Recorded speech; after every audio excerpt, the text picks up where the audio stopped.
Whatever you do, guys, do not spend the 1952 coins that you see in this video because they're selling online for a lot of money. Without any further ado, guys, let's just hop into this video with the 1952 Denver minted coin. This is a 1 cent coin graded by PCGS at a mint state 67 plus. This coin sold for $1,110, and here's why. First of all, below the date, you're going to see a D mint mark standing for the Denver Mint. Depending on where your coin was produced, can dictate the value. There's a lot of supply and demand that comes into the mint that struck your coin, whether that's the Denver Mint, the Philadelphia Mint, or the San Francisco Mint. It really all comes down to how many were produced and how many people want that specific coin. This coin sold for a lot of money because of the condition. Now, the condition here is very high on the spectrum of the grading scale. 70 is the highest grade. This one got a 67 plus. The plus designation is given by a grader when they think the coin looks very nice for the grade. They just think it's a really nice coin. As you can see by the luster of this coin, it is a very beautiful example. As time goes on, typically speaking, these older coins will bring more value in the future. When you sell your coin is very, very important because the timing can really dictate how much the coin sells for. Now, I tell our subscribers this all the time. It is nearly impossible to try to time the top of the market. But before you sell your coin, just be okay knowing that the coin's value in the future could go up or it could go down.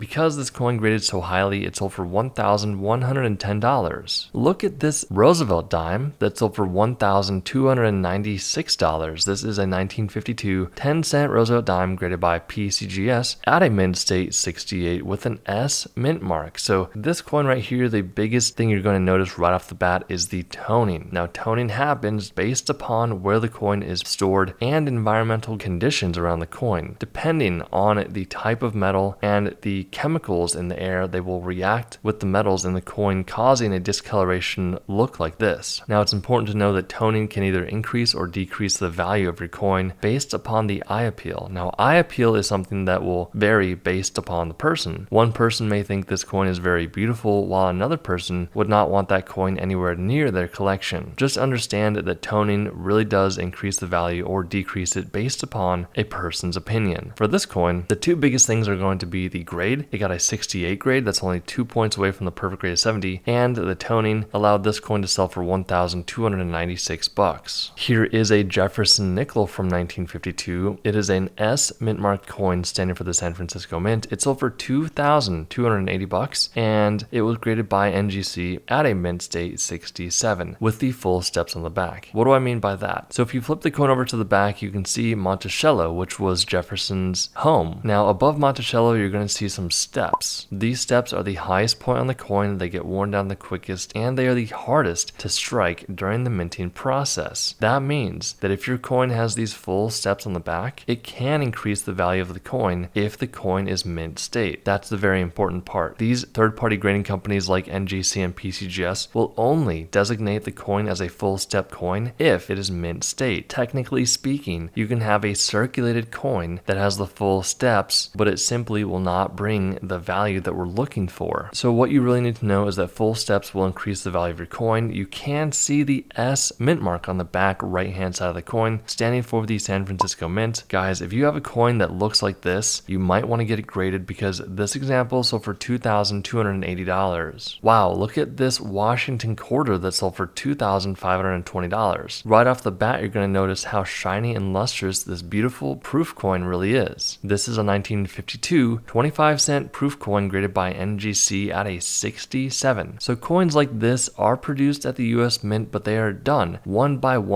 mint employees. These are hand produced, while mint state coins that go to the general public are produced by the hundreds of thousands by machines, and it's all automated. Coins like this have a lot more collector value most of the time because they just look beautiful. If you have a proof coin and it's from 1952 and it grades very highly by NGC like this one, you could have a coin worth a lot of money because this example sold for $2,520. So does this look familiar? Well, it's the same exact coin, but it sold 5 months later. So the previous example sold in July of 2023. This example sold in December of 2023 for $3,600. And right now, as I'm making this video, you can make an offer on the coin for $5,400. The point I'm making here is when you sell your coin, it really does matter. And if there are a bunch bunch of collectors who are trying to get their hands on that specific coin can really inflate the value of the coin. So someone bought it for $2,500 and they sold it for $3,600 5 months later. I don't know about you, but making an extra $1,000 in 5 months by just relisting the item on Heritage, that's a great way to make some money. That's what they did in this example. We'll be quick here, but this is a genuine United States 50-cent Benjamin half-dollar coin from 1952. It was graded by PCGS at a proof 67 plus. Now this coin sold for $3,120 because it is such a high graded coin. It is a proof coin and it's a beautiful example of this Benjamin half-dollar coin. If you have one, you might want to get it certified and sold, like this one that sold for $3,120. We'll be quick on this one, but it's a 1952 50-cent Washington Carver PCGS graded mint state 67 plus coin. Very beautiful coin. I like how the back has the United States of America on it. You don't really see that on coins nowadays. This one also has some pretty radical toning going on with the coin. This coin is also 90% silver, 10% copper, and it sold for $7,200. Last but not least, we have a coin that sold for $8,400. It's a 1952 1-cent coin graded by PCGS at a mint state 67 plus red. Now the red toning coloration going on here is beautiful. It has a very deep amber red going on with orange hues going throughout the coin. This is the type of coin every collector wants to have in their collection, especially at this high of a grade by PCGS. This coin sold for $8,400. If you enjoyed this video and you want to learn more about coins and currency, we have a completely free coin and currency ebook down below. Click on that link, get the ebook, and we'll see you in the next video.